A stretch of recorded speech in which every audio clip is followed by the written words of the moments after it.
RBI रातों रात मुद्राएं क्यों नहीं छाप सकता, एकदम अचानक से खूब छपाई करने लगे कि जिससे पूरा पैसे बांट दिए जाएं सब में, उसके बाद फिर हम लोग पूरा मजबूत हो जाएं, ऐसा क्यों नहीं कर दिया जा सकता। नमस्कार दोस्तों, मैं सुमित मिश्रा स्वागत करता हूं फिर से आप सभी का एमजेटी एजुकेशन में। आरबीआई के पास पिटारा रूपी है फॉरेक्स रिजर्व। ये हर एक देश के पास, हर एक देश की जो सेंट्रल बैंक होती है उसके पास एक रिजर्व होता है, फॉरेक्स रिजर्व।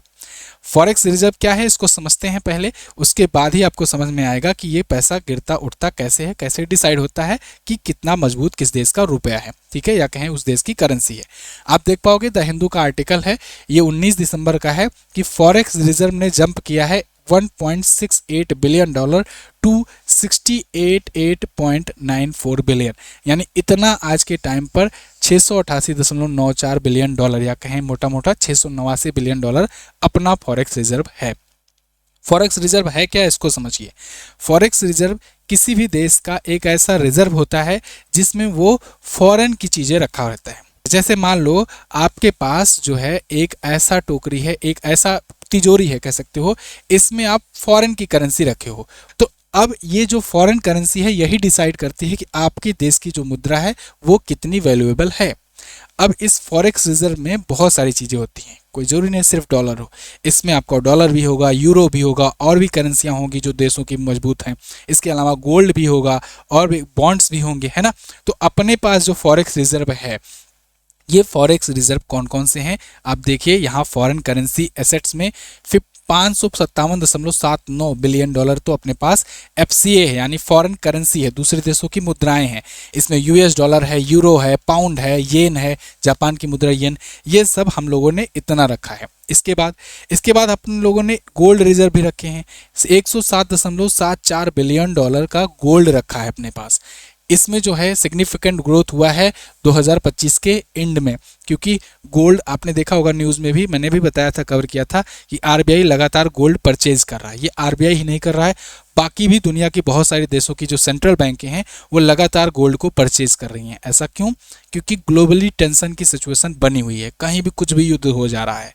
तो ऐसे में सबसे जो रिलायबल, जो सबसे ट्रस्टेबल जो एसेट होता है वो गोल्ड होता है। तो दुनिया भर की तमाम सेंट्रल बैंक ने गोल्ड भी खरीदना शुरू किया है। हम लोगों ने भी, आरबीआई ने जो ब्रिटेन में गोल्ड रिजर्व रखा था उसको भी बुला लिया है, उसको भी मंगा लिया है, 100 टन से ज़्यादा आपने देखा होगा न्यूज़ में। तो ये क्यों मंगाया जा रहा है? क्योंकि ये भी देखा गया है कि रसिया यूक्रेन जब हुआ था तो रसिया के जहाँ जहाँ भी फॉरेन में जो कुछ भी रखे थे वो फ्रीज कर दिए गए थे। तो कहीं ऐसा ना हो कि जब भारत से कहीं पर युद्ध हो या भारत कहीं युद्ध की स्थिति में आए तो भारत के जो फॉरेन एसेट हैं, भारत की जो फॉरेन इन्वेस्टमेंट है वो फ्रीज कर दिए जाए। भारत ने ब्रिटेन की बैंक ऑफ इंग्लैंड में 100 टन से ज़्यादा सोना रखा था, उसको फ्रीज अगर कर दिया जाएगा तब तो फिर भारत बर्बाद हो जाएगा। अमेरिका को क्या है, ट्रंप का क्या, वो तो टैरिफ बता देगा, सैंक्शन लगा देगा एक ही बार में, लेकिन हर जगह फ्रीज हो जाएगा अपना, इसलिए वहाँ से सोना मंगा लिया गया। इसके अलावा भी सोना और खरीदा गया। तो सोना खरीदने के लिए हम लोग फॉरेन करेंसी ही यूज करेंगे, फॉरेन करेंसी बेच करके ही लेंगे, ये इसमें भी कुछ खर्च हुआ। खैर, अपने पास आज के टाइम पर 107.74 बिलियन का गोल्ड रिजर्व है। इसके अलावा स्पेशल ड्राइविंग राइट्स भी हैं 18.75 बिलियन के, ठीक है, ये इंटरनेशनल रिजर्व एसेट है created by IMF. Reserve position in IMF, अपने पास जो आईएमएफ में पोजीशन है वो है $4.69 बिलियन का। ये रिप्रेजेंट करता है कि इंडिया का कोटा कितना है tranche in the held with the International Monetary Fund, IMF के हिसाब से, आईएमएफ के खाते में कितना अपने पास है, तो ये भी यहाँ पर डिसाइड करता है।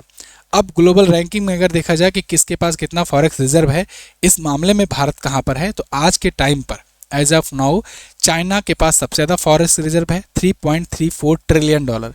इसीलिए चाइना किसी से डरता नहीं है, अमेरिका से भी नहीं डरता, जाओ जो करना होगा कर लेना मेरा। इसके अलावा जापान के पास $1.17 ट्रिलियन है, स्विट्जरलैंड के पास $902 बिलियन है और इंडिया के पास $689 बिलियन है। इंडिया क्या $689 बिलियन ही था अभी तक, या अभी ये पीक पर है? नहीं, इससे पहले पीक पर था भारत एक बार। भारत 2024 के सितंबर महीने में सबसे हाईएस्ट अपना $704.89 बिलियन के हाईएस्ट पीक पर पहुंचा था। उसके बाद से फिर फॉरेक्स रिजर्व से कुछ खर्चे भी करने शुरू कर दिए। ट्रंप जब से आए तब से फिर खर्चा ही करना पड़ रहा है, क्योंकि फॉरेक्स रिजर्व से भी बेचना पड़ जा रहा है डॉलर को, जो अपने लोग डॉलर रखे थे। ये डॉलर इसलिए बेचना पड़ रहा है क्योंकि करेंसी लगातार अपनी गिर रही है। करेंसी गिरती है तो उससे बहुत सारे नुकसान होते हैं। नुकसान क्या होता है, आपकी मुद्रा की वैल्यू गिर रही ना, तो जो इन्वेस्टर होते हैं या जो और नागरिक होते हैं उनके बीच में सेंटीमेंट थोड़ा सा लो होता जाता है, वो डरने लगते हैं। यार ऐसा तो नहीं है कि आप बर्बाद होने की राह पर हो या आपकी करेंसी डूब रही है तो आप कहीं खत्म तो नहीं हो जाओगे। हालांकि क्या स्थिति है भारत की वो भी मैं अभी आगे बताऊंगा, आरबीआई के गवर्नर का क्या कहना है। तो इससे इन्वेस्टर वगैरह डरने लगते हैं, तो इससे फिर शेयर मार्केट पे इम्पैक्ट पड़ने लगता है। अब शेयर मार्केट से लोग पैसा निकालना शुरू कर देंगे, लोग पैसे को डंप करना शुरू करते हैं, लोग पैसे को दूसरे देशों में लगाना शुरू करते हैं, तो ऐसे में और गिरना शुरू हो जाता है। इसीलिए आरबीआई उसको कंट्रोल करने के लिए थोड़े थोड़े मात्रा में बेच बेच करके रोके रखती है। अब बहुत ज़्यादा एक साथ क्यों नहीं बेच सक रहा है भारत आरबीआई, ऐसा भी तो हो सकता है कि चलो ये जो 11 बिलियन डॉलर नेट बेचे हैं 50 बिलियन डॉलर बेच देते हैं, ऐसा भी तो हो सकता है। ऐसा क्यों नहीं कर रहे, ऐसा नहीं कर सकती। अगर अचानक से फॉरेक्स रिजर्व खाली करने लग जाएंगे तो अपनी करेंसी की वैल्यू कमजोर होने लगेगी। जितना फॉरेक्स रिजर्व है उसी से डिसाइड होता है कि आरबीआई कितनी मुद्रा छापेगा, है ना। अपनी पॉपुलेशन भी तो इतनी ज़्यादा है, इतना करेंसी भी तो यहाँ निकालना है मार्केट में। फॉरेक्स रिजर्व अगर खाली करोगे तो आपकी मुद्रा की वैल्यू गिरने लगेगी, अवमूल्यन करना पड़ेगा रुपए का, तो और ज़्यादा करेंसी गिर जाएगी। तो इसीलिए फॉरेक्स रिजर्व भी बहुत ज़्यादा नहीं खर्च कर सकते। ठीक है, खैर यहाँ पर देखिए 12 दिसंबर का जो आंकड़ा आया, हर हफ्ते आंकड़ा आता है फॉरेक्स रिजर्व का, इसमें बताया गया कि 1.689 बिलियन डॉलर बढ़ करके 688.949 बिलियन डॉलर आज के टाइम पर फॉरेक्स रिजर्व अपना हो गया है। ठीक है, तो इसमें फॉरेन करेंसी एसेट मैंने आपको बताया 557 बिलियन डॉलर है। इस पर जब इनसे पूछा गया संजय मल्होत्रा जी से, जो आप वर्तमान में आरबीआई के गवर्नर हैं, कि भाई क्या कर रहे हो, क्या स्थिति बनी है, क्या वाकई में डरना चाहिए भारत को, क्या क्या स्टेप्स ले रहे हो, ये कुछ बताओ पब्लिक में। तो इन्होंने कहा देखो बात सही है कि करेंसी गिर रही है, इसके कई सारे कारण हैं, और इन्होंने ये भी बताया कि देखिए अगर जब देखा जाए 2025 में तो रुपया अब तक करीब 4.68% गिर गया है, जो कि एक बड़ी गिरावट मानी जा सकती है। लेकिन इन्होंने थोड़ा बहुत इधर उधर लपेटने का भी प्रयास किया, डिप्लोमेटिक बातें की कि पिछले 10 सालों में अगर देखा जाए तो पर ईयर जो है 3% के आसपास में डिक्रीमेंट देखने को मिला है, गिरा है रुपया, जो कि नॉर्मल सी बात है। मतलब ऐसा नहीं है कि बहुत ज़्यादा ड्रास्टिकली गिरा है, 3% के आसपास में हर साल गिरा है, लेकिन गिरा तो है ड्रास्टिकली। अभी मैं वो भी दिखाऊंगा ग्राफ, ठीक है, कि इनकी बातों में सच्चाई कितनी है। खैर इन्होंने कुछ कारण बताए हैं, जिसमें जो कारण मैंने आपको बताए थे पिछली वीडियोज़ में, मजबूत अमेरिकी डॉलर, जो डॉलर का मजबूत होना भी एक कारण है क्यों गिर रहा है रुपया। विदेशी फंडों की निकासी, ये भी मैंने आपको पहले ही बताया था। भारत अमेरिका व्यापार में टैरिफ में देरी, अगर आप लास्ट वीडियो देखे होंगे तो ये भी मैंने आपको अच्छे से बताया था कि इंडिया यूएस की ट्रेड डील जल्दी हो नहीं पा रही है, इसमें डिले होता जा रहा है। इस वजह से भी यहाँ जो अनिश्चितता बनी हुई है, जो शेयर इन्वेस्टर हैं वो लोग सोच रहे हैं कि यार होगा भी कि नहीं होगा। अगर ट्रेड डील हो जाती है, हो सकता है टैरिफ में कुछ कट हो जाए, तो जो एक्सपोर्टर्स हैं वो वहाँ पर अपना सामान बेचेंगे, नहीं होगा ऐसा तो दूसरे तलाश करेंगे। तो इसलिए डिले होता जा रहा है, इसलिए भी टेंशन बनी हुई है और इसलिए भी यहाँ मार्केट में मंदी है। खैर थोड़ा सा जो इनके आरबीआई के गवर्नर ने बयान दिया उस पर भी नज़र डालते हैं, जो कह रहे हैं कि जो बहुत ज़्यादा कोई ऐसा भारी गिरावट नहीं हुई है।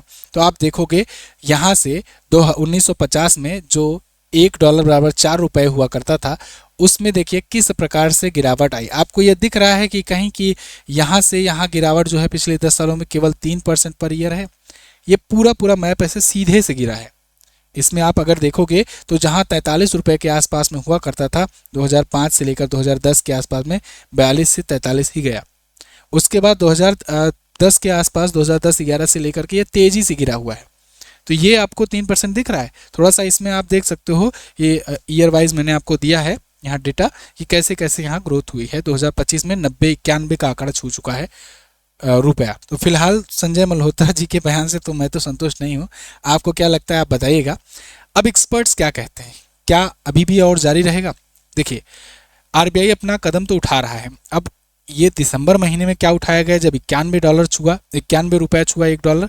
इसके बाद क्या उठाया गया, इसकी रिपोर्ट तो आएगी 2 महीने के बाद, जनवरी में शायद पता लगे, जनवरी एंड तक या फरवरी तक पता चले कि आरबीआई ने दिसंबर में क्या किया जब $91 छू गया था। तो क्योंकि आज के टाइम पर देखो 91 पीक पर गया था, उसके बाद थोड़ा सा डाउन हुआ है, 89 तक आया है, लेकिन क्या कुछ किया इन्होंने वो तो 2 महीने बाद रिपोर्ट पता चलेगी। जैसे मैंने अभी आपको अक्टूबर वाली रिपोर्ट बताई जो अभी रिसेंट रिलीज हुई है कि अक्टूबर में हाँ थोड़ा सा खर्च बढ़ाया था इन्होंने, लेकिन फिर भी गिरावट जारी रही और 91 का आंकड़ा तक छू गया था। और हो सकता है अगर उतना ना खर्च किया होता आरबीआई तो ये और आगे 92 या 93 पहुंच जाता, लेकिन अब आरबीआई ने कुछ और किया है तो 89 पहुंचा है।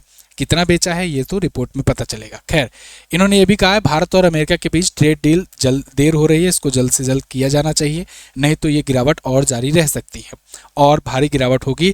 आरबीआई और ज़्यादा अपना फॉरेक्स रिजर्व खर्च करेगा तो फिर भारत की करेंसी में भी और दिक्कत आएगी, टफ सिचुएशन आ जाएगी।